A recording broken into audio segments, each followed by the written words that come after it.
Fixeu-vos, tindrem d'aquí uns instants una persona que ve de... Això de les denominacions és complicat, del Regne Unit, d'Escòcia, i ve del territori que al segle XVIII va iniciar la revolució industrial. I com us deia al començar, en definitiva, estem en una nova era. Estem en una nova era en els que vulguin apuntar-se a aquests canvis. Doncs sí, són problemes, són maldecaps, per això estem aquí. Però no només amb el turisme, amb tots els aspectes de la vida. L'emergència climàtica va de tot això. Està caient, i ha caigut fa pocs dies o fa poques setmanes, la darrera planta de carbó del Regne Unit.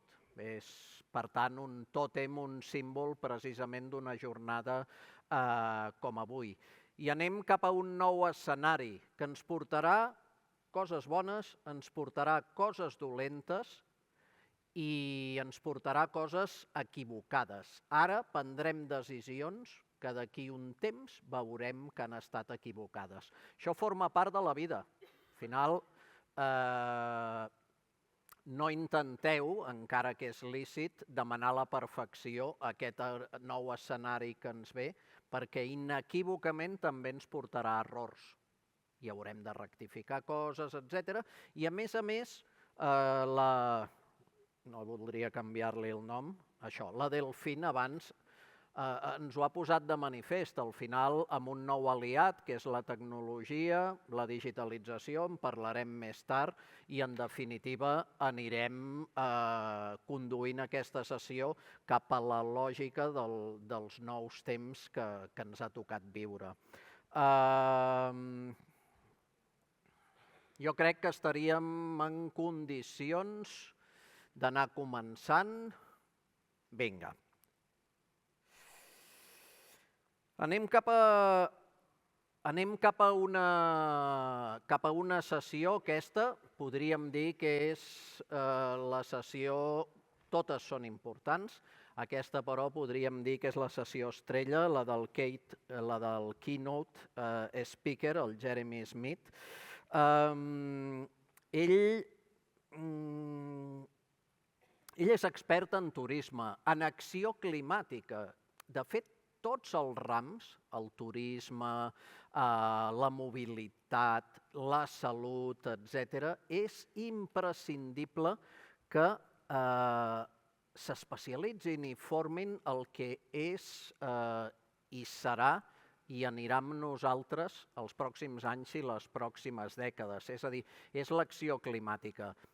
Això no va només al clima de mesurar temperatures i de pluges, és molt més, evidentment. Quan parlem d'emergència climàtica podríem dir que emergència global.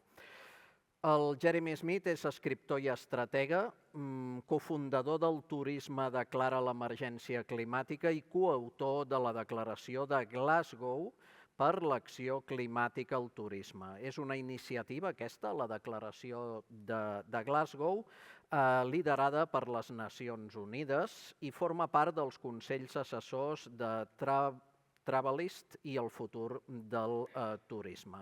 La seva presentació porta per títol Com transformar el turisme en una superpotència de l'acció climàtica. I welcome Jeremy Smith to the stage. Thank you.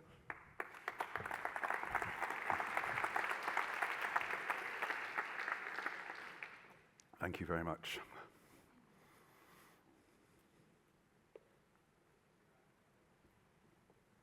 Is this going to work?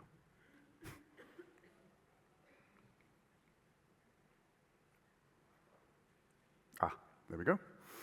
I want to talk about how, it's moving forward fast. Yeah, there we go. I want to talk about how we transform tourism into a climate action superpower. But when we think about superpowers and we think about the superheroes, we think about Spider-Man and his power with the web. Superman, he flies. Is it a bird? Is it a plane? The Hulk, his incredible strength. But what makes these characters interesting and what makes it actually the truth of the story is not the power, but the vulnerability. What it is they have to do to become superhuman. Spider-Man has so much guilt and sense of responsibility for the death of his family. It makes him this responsible superhero. Superman, the last man from the planet Krypton, is lonely and wants always to bring community and to help the people. The Hulk is terrified of his rage, and he has to learn to control and channel this rage in order to become the strength that he is. If we are to understand how to make tourism a climate action superpower, we need first to look at our climate vulnerabilities. And I think that we can say that there are really three categories of vulnerability. We are global. We touch everything.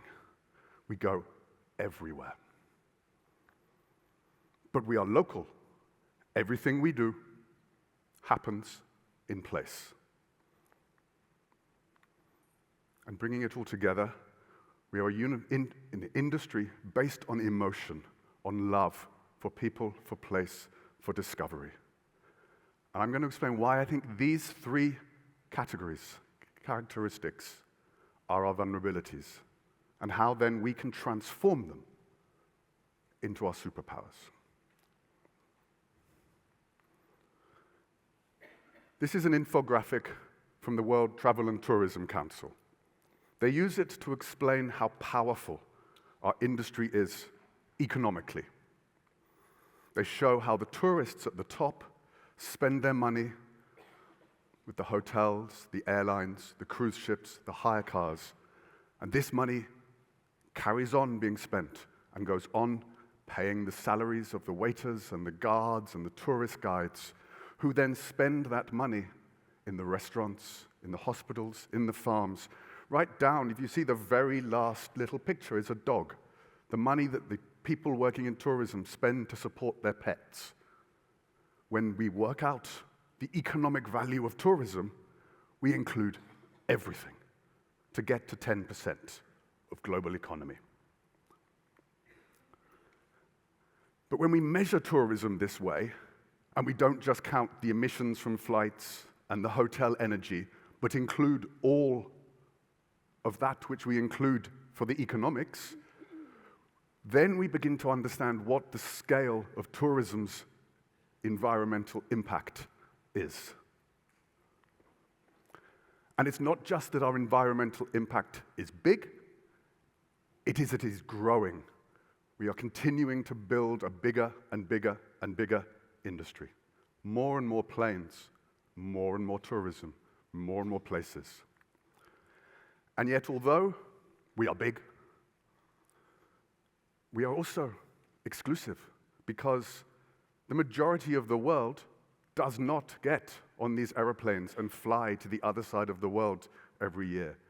For most people, flying to Australia is a dream, is a luxury, is something they will never do. So as a result of this, most of the emissions that we are going to talk about are caused by a very small number of people. The vast majority is not causing the negative impacts. They are experiencing them, but not causing them. And because of this imbalance, we see more and more anger. I do not need to tell you in Catalonia that you see protests. You see anger at tourism, at aviation, at over-tourism.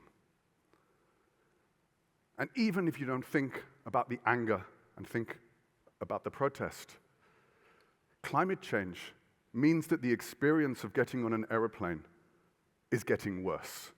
The turbulence, it is more unsettled, it is more dangerous, it is more uncomfortable. We are making it harder to be all everywhere. But what of the fact of us being very local? Because yes, we are everywhere. But everyone wants to go to the same place. Again, this is not news to the people of Barcelona. Everyone wants to go and find specific experiences, and they crowd into specific places. The more growth we have, the more focus on the same places, the more dissatisfaction, the more people take to the streets, like in the Canary Islands, to say, enough. And the difficulty is, if I'm a business, I can take my business somewhere else. If I am a tourist who thinks it is too hot here, I can go to Finland for my holidays next year. But if you are visit Barcelona, visit Catalonia, you will always be visit Barcelona, visit Catalonia. If you are a citizen of here, you will always be a citizen of here. We cannot move the destinations. Venice is going to experience what Venice experiences because that is where it is. And finally, what of the emotional connections we have to tourism? For most tourists, whatever sort of tourist they are, tourism is an escape from the days of stress and taxation and bills and taking the children to school and all the things, the chance to play, to dream, to explore, to discover, to drink a bit too much, to sleep longer, to spend too much money, to do all the things that make us forget and enjoy. And that's okay. But it's hard when we want to talk about sustainable tourism. Because sustainability, for most people, means responsibility.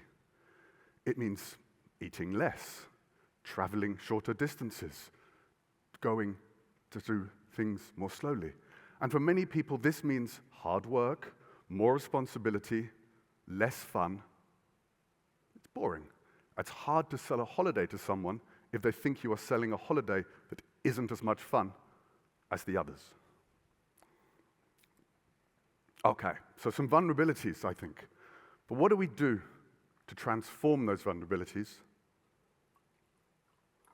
into superpowers?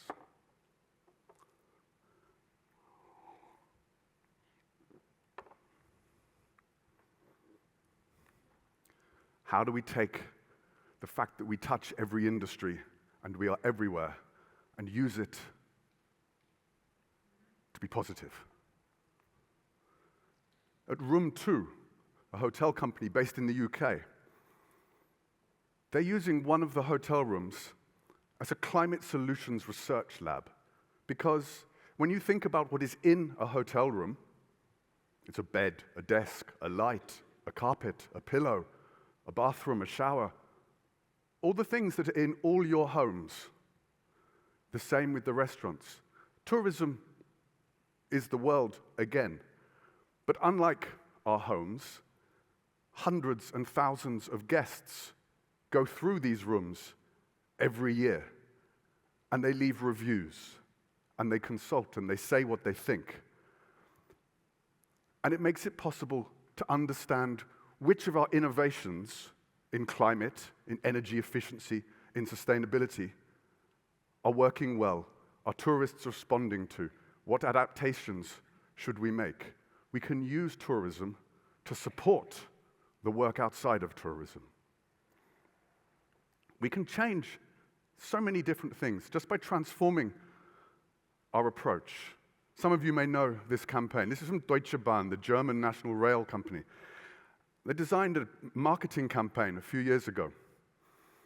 And what they did is when someone researched on social media looking to travel far away, they sent them an advert visually matched with the place they wanted to take a flight to. Here, wanting to fly to London, much closer to Berlin from Munich, and showed them how much cheaper it was to go by train than to go by plane. Changing a mindset and saying you can have the same experience you are looking for, the city, the buzz, but you don't always have to go to the other side of the world to do it.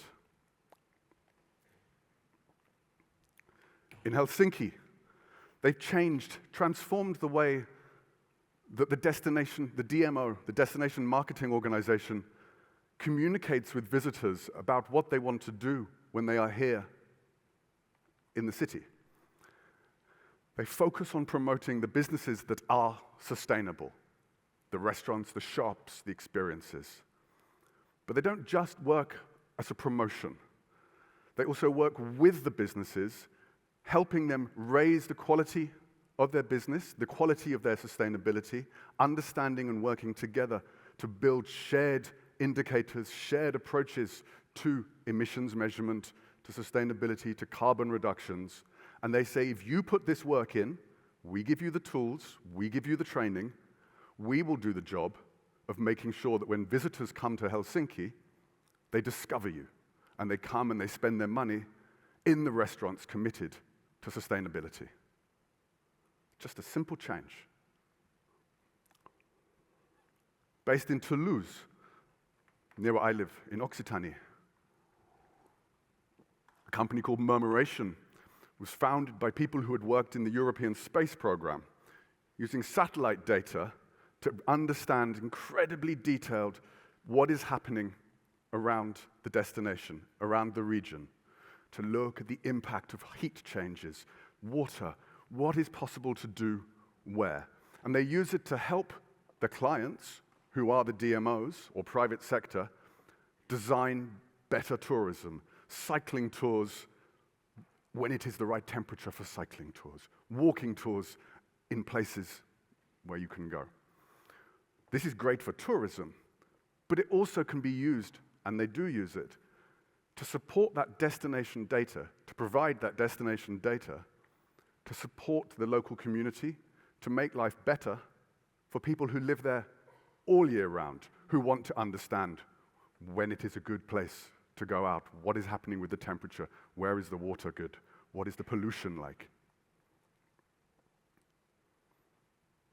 Because we need to connect to what people want, to connect to their emotions.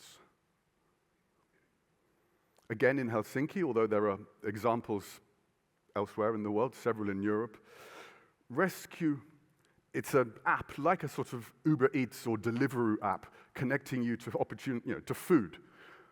But it works with the hotels and the restaurants across the city so that when they have excess food, food that would go to waste, and remember, food waste is the third biggest contributor to climate change, to emissions in the world. I go onto the app and I find there is surplus food from this hotel, spare meals from this restaurant. I can get discounted, cheaper food, maybe places I couldn't afford to eat. I discover new things, and food waste is removed. The supply chain is made more efficient through connecting tourists, hotels, but also local people, and eliminating waste. In Bologna, they took it further, and they ran a scheme, Bella Mossa, which was focusing entirely on sustainable mobility. They wanted to encourage people to use the bus or the tram, to take this bicycle, to walk. And they issue people with a card, like a card you use to take the metro. And every time you use that card to use sustainable transport, you gained points.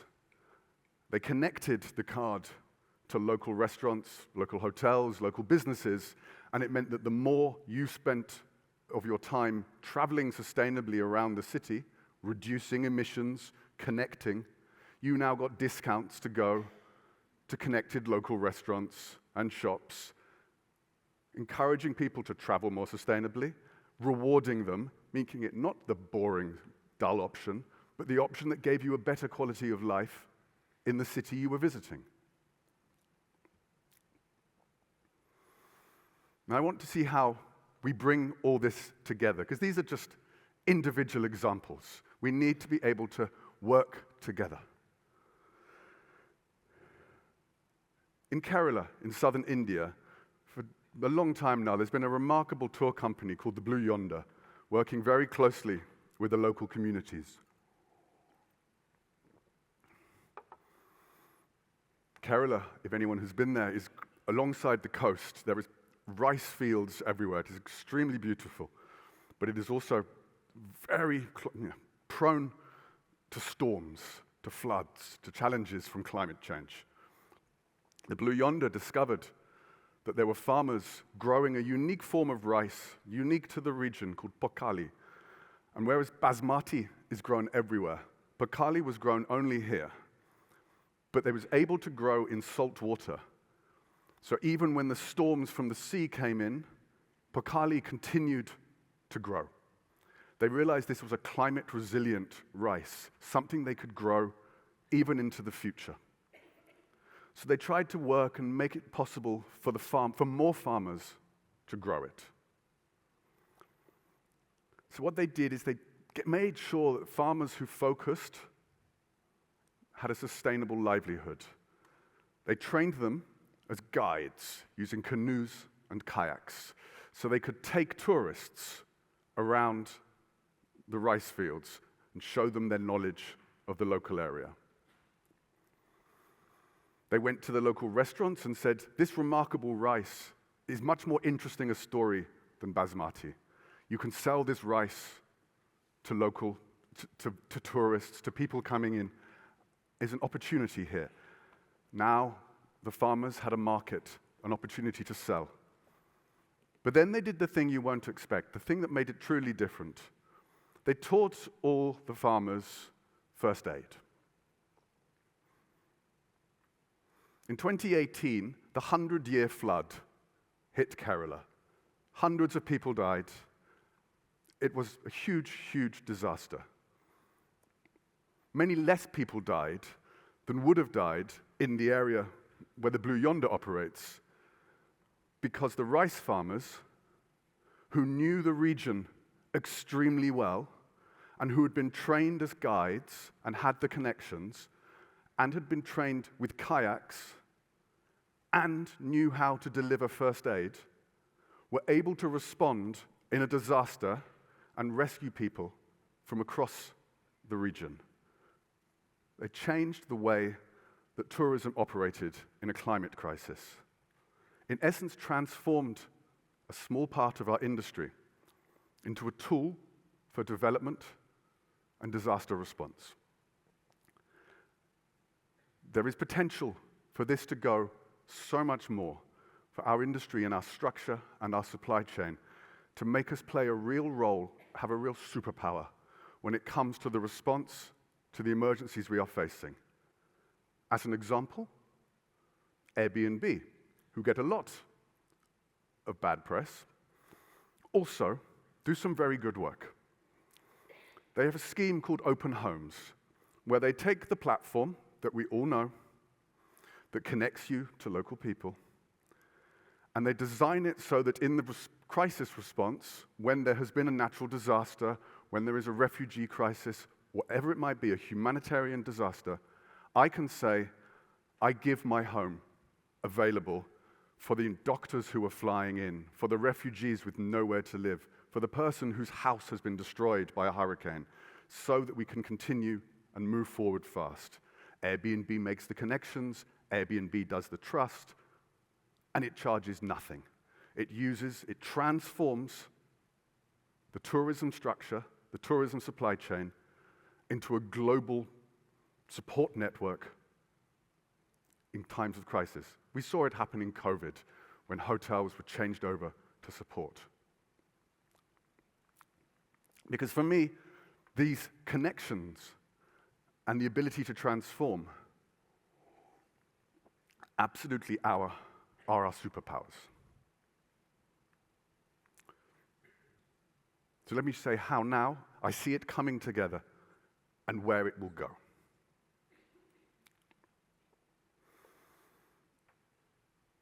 If you ask me what I really think is the challenge that we face, push it all aside, it's that most people in the world live so disconnected from the natural world that we aren't connected to its collapse.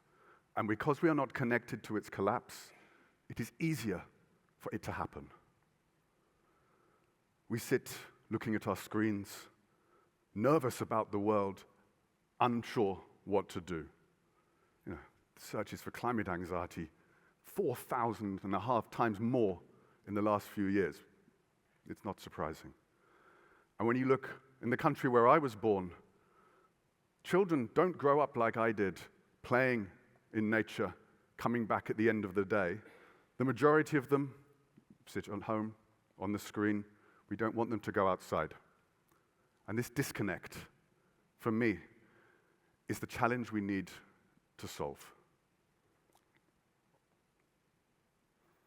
In the Hohe Tauern National Park, north of Salzburg, in Austria,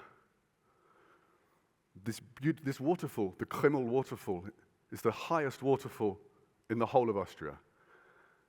They did research, and they found that simply spending time, calm, relaxing time, near the waterfall, in the vicinity, made people healthier.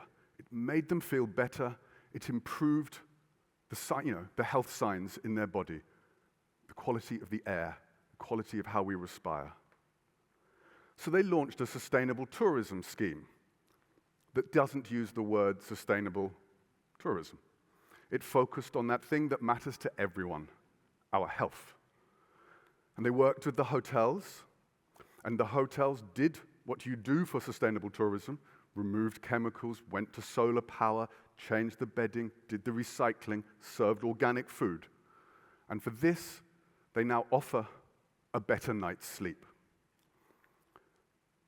And they worked with the guides and the park to improve the quality of the park, to remove rubbish, to protect and increase the signposting for the signs. The park was flourishing. Better holidays, a healthier park. This resulted in more visitors, but the visitors were coming and spending their money supporting local restaurants, local sustainable restaurants, supporting local sustainable businesses. And when they asked, local people said, our life is better too. A virtuous circle, bringing things together through using tourism to transform our relationship with the natural world.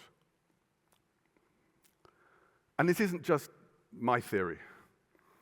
The Shetland Islands, remote islands north of Scotland. Doctors there have transformed from prescribing pills, pharmaceuticals, to prescribing nature. If you looked at the small words at the bottom, it says long walks and bird watching. Long walks and bird watching are what people do on holiday. They're what tourist companies sell as products. Doctors in the Shetland Islands are prescribing tourism to make people more connected to nature, make people healthier, restore the world in which we live. And tech can do it. We think that tech takes us away from nature, but these are screen grabs from my phone. Many of you maybe use some of these apps.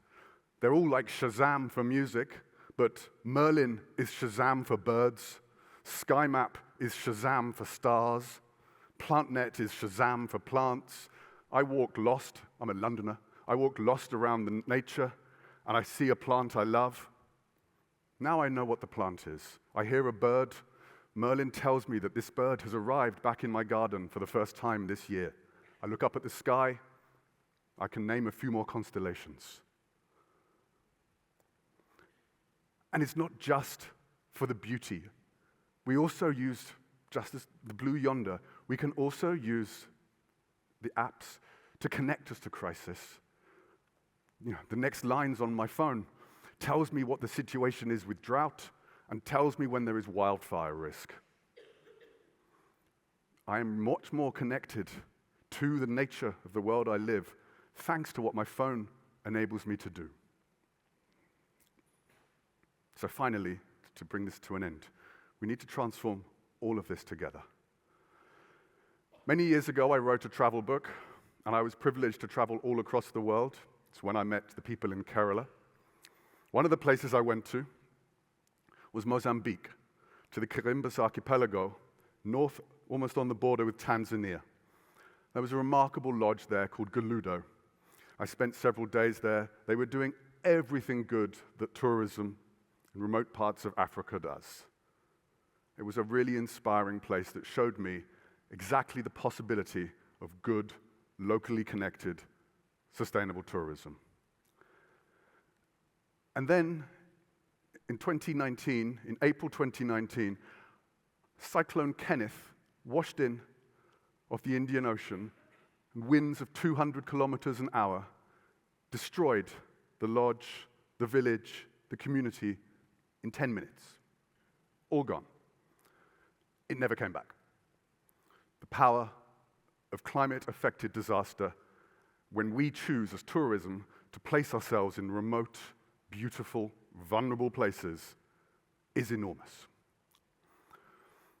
I didn't really know what to do, but I'm a writer, communicator, and I loved this place. I had a connection to a place, a specific place, somewhere else in the world.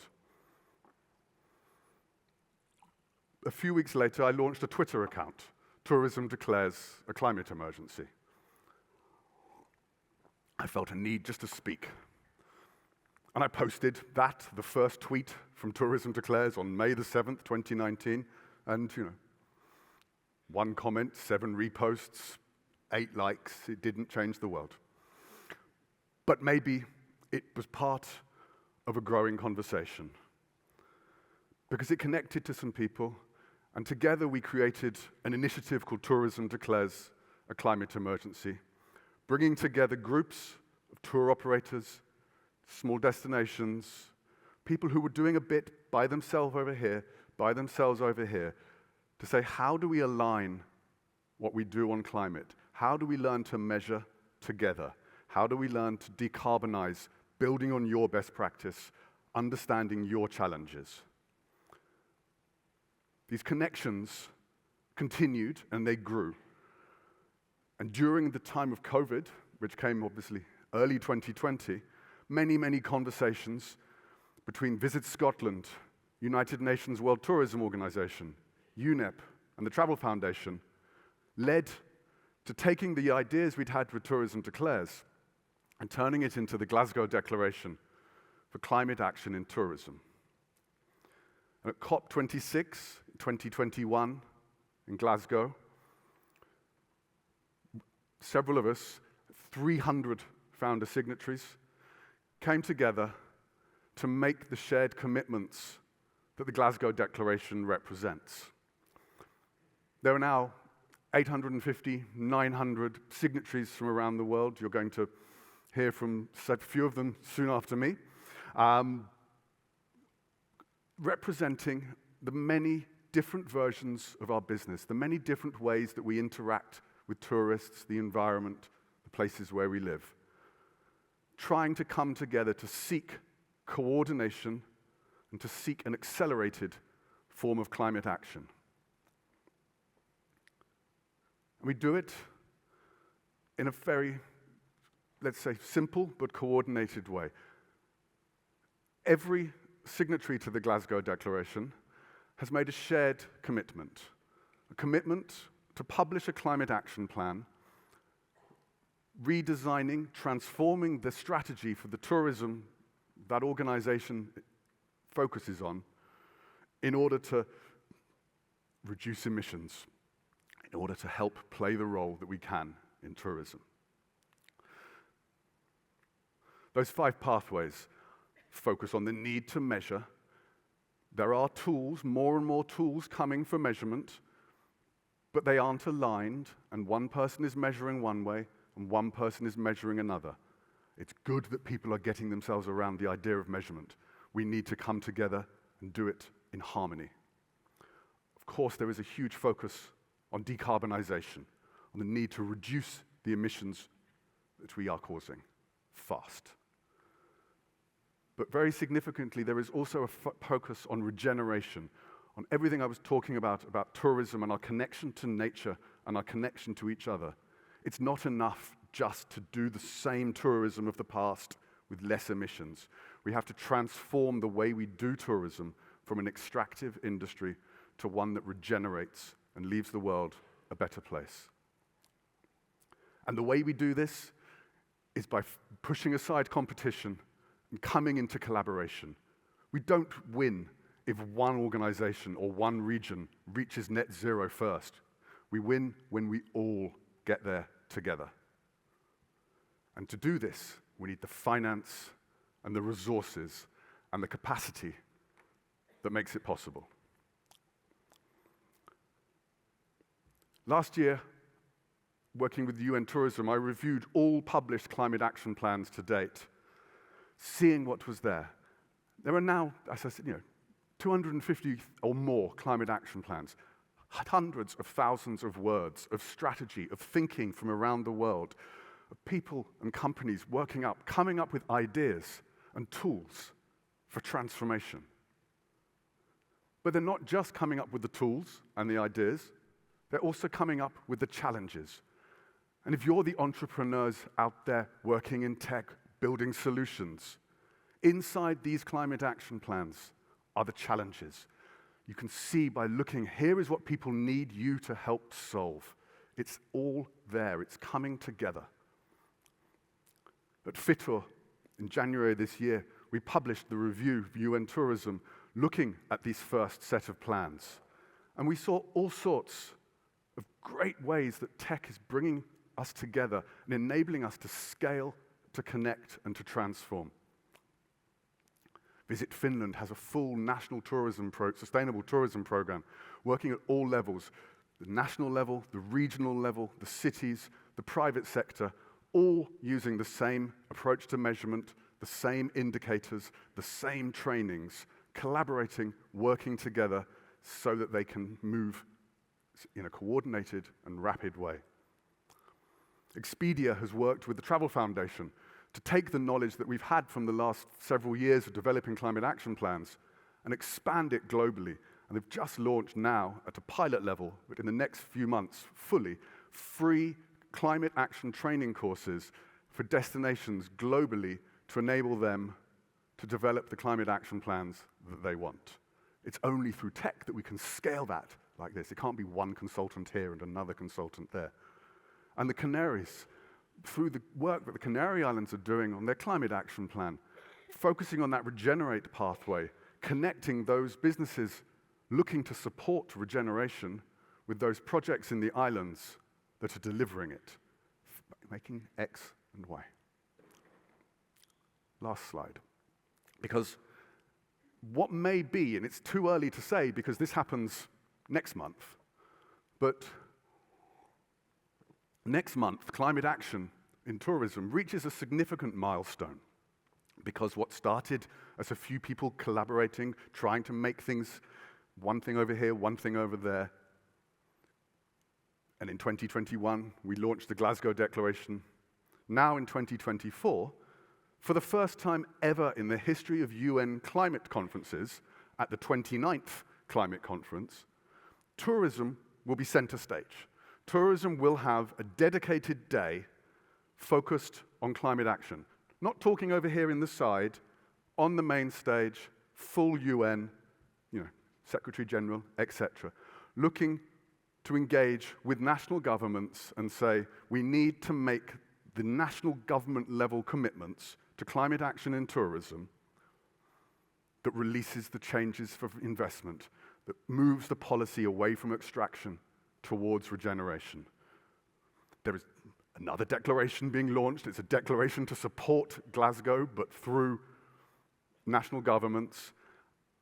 And one has to hope that if we can have all these small examples that I have shared with you, delivering locally, connecting with tourists, but then through tech and through policy, and through legislation and through investment, scale it and move it rapidly, then it is possible in the next 5 years before we get to 2030 for tourism truly to become a climate action superpower. Thank you.